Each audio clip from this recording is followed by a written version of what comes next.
আসসালামু আলাইকুম। বার্তা বৈঠক সংবাদ বুলেটিনে স্বাগত জানাচ্ছি, সাথে আছি আমি জাহাদুল ইসলাম রনি। প্রথমেই সংবাদ শিরোনাম।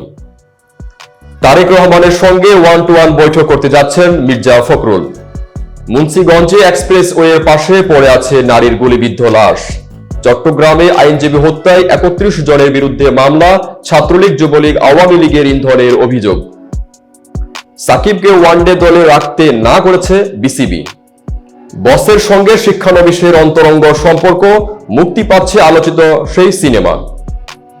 আওয়ামী লীগের আমলে বছরে পাচার $15 বিলিয়ন, ইফতেখারুজ্জামান। হাসপাতালে সাবেক মন্ত্রী আসাদুজ্জামান নূরের উপর হামলা। ঢাকায় আজ বায়ু দূষণ বেড়েছে, শীর্ষে দিল্লি। এতক্ষণ শুনছিলেন শিরোনাম, এবার বিস্তারিত। তারেক রহমানের সঙ্গে ওয়ান টু ওয়ান বৈঠক করতে যাচ্ছেন মির্জা ফখরুল। দীর্ঘ 6.5 বছর পর যুক্তরাজ্যে যাচ্ছেন বিএনপির মহাসচিব মির্জা ফখরুল ইসলাম আলমগীর। সেখানে দলটির ভারপ্রাপ্ত চেয়ারম্যানের সঙ্গে বিভিন্ন গুরুত্বপূর্ণ ইস্যুতে ওয়ান টু ওয়ান বৈঠক করবেন তিনি। স্ত্রী রাহাত আরা বেগম সহ শনিবার সকালে বাংলাদেশ বিমানের একটি ফ্লাইটে লন্ডনের উদ্দেশ্যে ঢাকা ছাড়ার কথা রয়েছে বিএনপি মহাসচিব।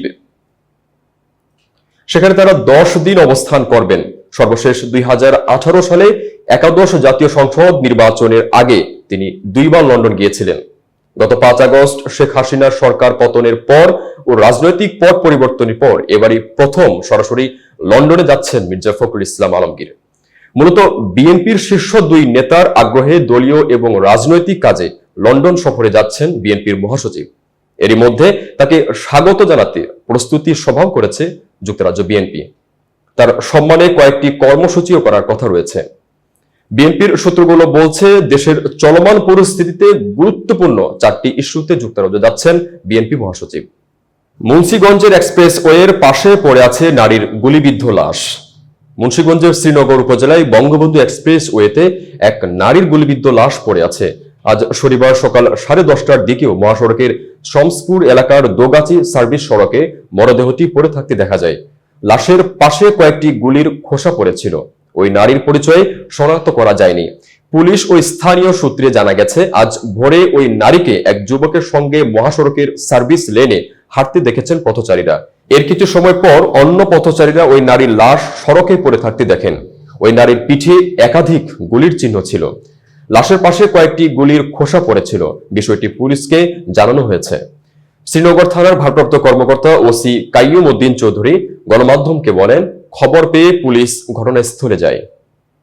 চট্টগ্রামে আইনজীবী হত্যায় 31 জনের বিরুদ্ধে মামলা, ছাত্রলীগ, যুবলীগ, আওয়ামী লীগের ইন্ধনের অভিযোগ। চট্টগ্রামে আইনজীবী সাইফুল ইসলামকে হত্যার অভিযোগে 31 জনের বিরুদ্ধে মামলা হয়েছে। গতকাল শুক্রবার রাতে নিহতের বাবা জামাল উদ্দিন বাদী হয়ে কোতোয়ালি থানায় এই মামলা করেন। মামলার এজাহারে ছাত্রলীগ, যুবলীগ ও আওয়ামী লীগের ইন্ধনে আসামিরা সাইফুল ইসলামকে হত্যা করেছে বলে অভিযোগ করেন বাদী। মামলার বাদী নিহতের বাবা জামাল উদ্দিন গণমাধ্যমকে বলেন, আমার ছেলের হত্যাকারীদের ফাঁসি চাই। মামলায় যাদের আসামি করা হয়েছে তারা হলেন চন্দন দাস, আমান দাস, শুভকান্তি দাস, রণব, বিকাশ, রমিত, নয়ন দাস, গগন দাস, বিশাল দাস, ওমকার দাস, লালা, সোহেল দাস, শিবকুমার, গণেশ, রাজ কাপুর, পপি, দেব, অজয় প্রমুখ। নগর পুলিশের অতিরিক্ত উপকমিশনার গণমাধ্যম এর কাজী তারেক আজিজ গণমাধ্যমকে বলেন, 31 জনের নাম উল্লেখ করে এবং অজ্ঞাত পরিচয় 10 থেকে 15 জনকে আসামি করে হত্যা মামলা করেছেন নিহত আইনজীবীর বাবা।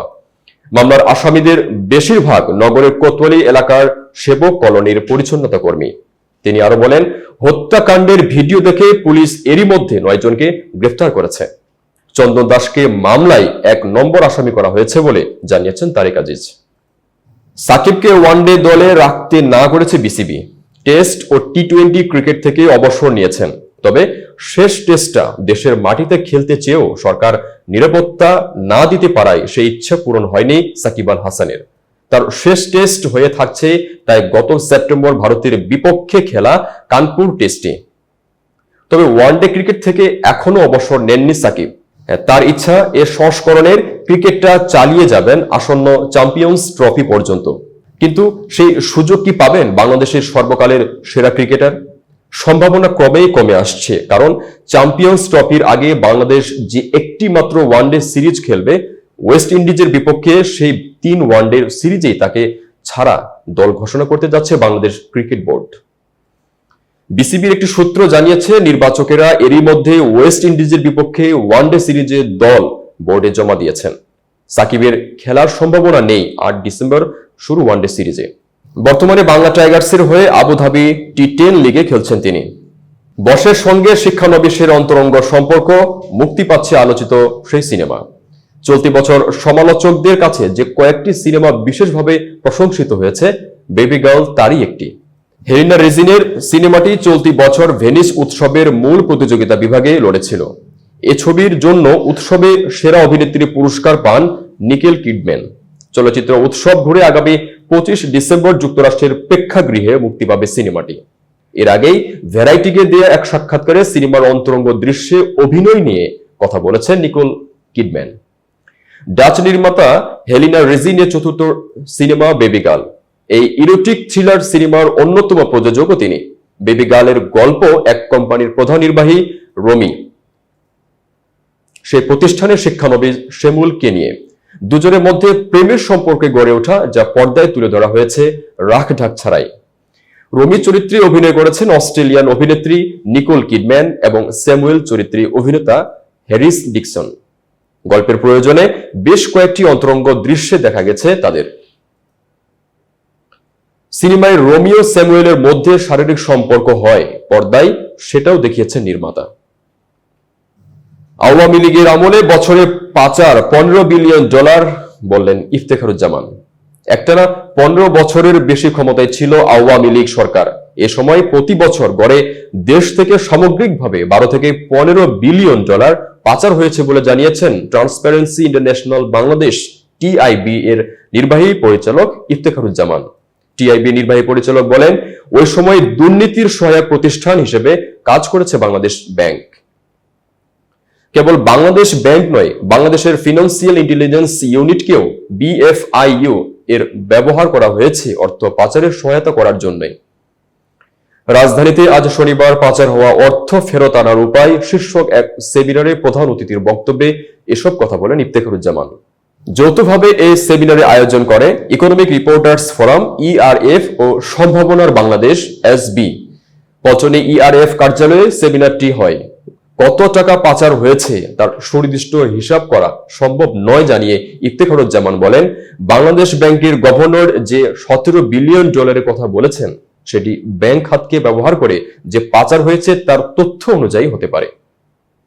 কিন্তু এর বাইরে চালান জালিয়াতি, বাংলাদেশে কর্মরত বিদেশি নাগরিকদের পাচার, ভিসা ও অভিবাসন বাবদ পাচার, মোবাইল ফিনান্সিয়াল সার্ভিস এমএফএস ও অন্যান্য মাধ্যমের পাচার এবং হুন্ডির মাধ্যমে পাচার হয়ে থাকে।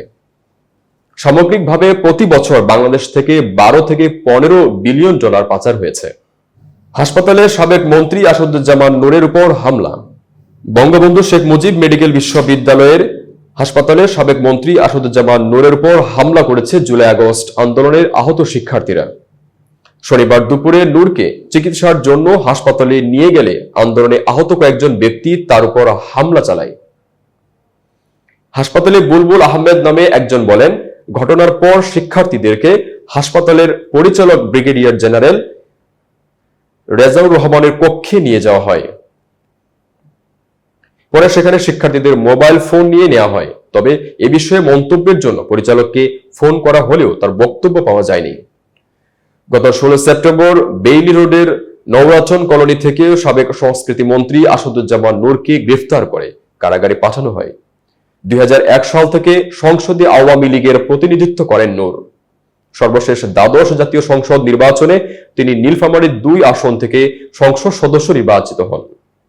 ঢাকায় আজ বায়ু দূষণ বেড়েছে, শীর্ষে দিল্লি। বায়ু দূষণের তালিকায় আজ ঢাকার অবস্থান উপরে উঠে এসেছে। বেড়েছে দূষণের মাত্রাও। অস্বাস্থ্যকর বাতাস নিয়ে অবস্থান পঞ্চমে, দূষণের মাত্রা 167। অন্যদিকে বায়ু দূষণের শীর্ষে অবস্থান করছে ভারতের রাজধানী দিল্লি। দ্বিতীয় অবস্থানে পাকিস্তানের লাহোর। এছাড়া শীর্ষ 5 দেশের মধ্যে রয়েছে ভিয়েতনাম ও কাজাখস্তান। আজ শনিবার সকাল 6টায় বাতাসের এই পরিমাপ করা হয়। বাতাসের গুণমান সূচক AQI দিয়ে দূষণের মাত্রা নির্ধারণ করা হয়েছে। সূচকের হিসাব অনুযায়ী শীর্ষে থাকা দিল্লির বায়ু দূষণের মাত্রা 350, যা খুবই খারাপ পর্যায়ে রয়েছে। দ্বিতীয় অবস্থানে থাকা লাহোরের দূষণের মাত্রা 271। এ শহরের দূষণ খারাপ পর্যায়ে রয়েছে। তৃতীয় অবস্থানে উঠে এসেছে নর্থ ভিয়েতনামের হানই শহর, যেখানে আজ দূষণের মাত্রা 206। কাজাখস্তানের আস্তানা বায়ু দূষণের শীর্ষ চতুর্থ অবস্থানে, যেখানে দূষণের মাত্রা 192। সে অনুযায়ী এই শহরের দূষণের মাত্রা মাঝারি পর্যায়ে রয়েছে। এতক্ষণ বার্তা বৈঠকের সাথে থাকার জন্য ধন্যবাদ। নতুন নতুন তথ্য ও সংবাদ পেতে বার্তা বৈঠকের ইউটিউব চ্যানেল ও ফেসবুক পেজের সাথে থাকুন।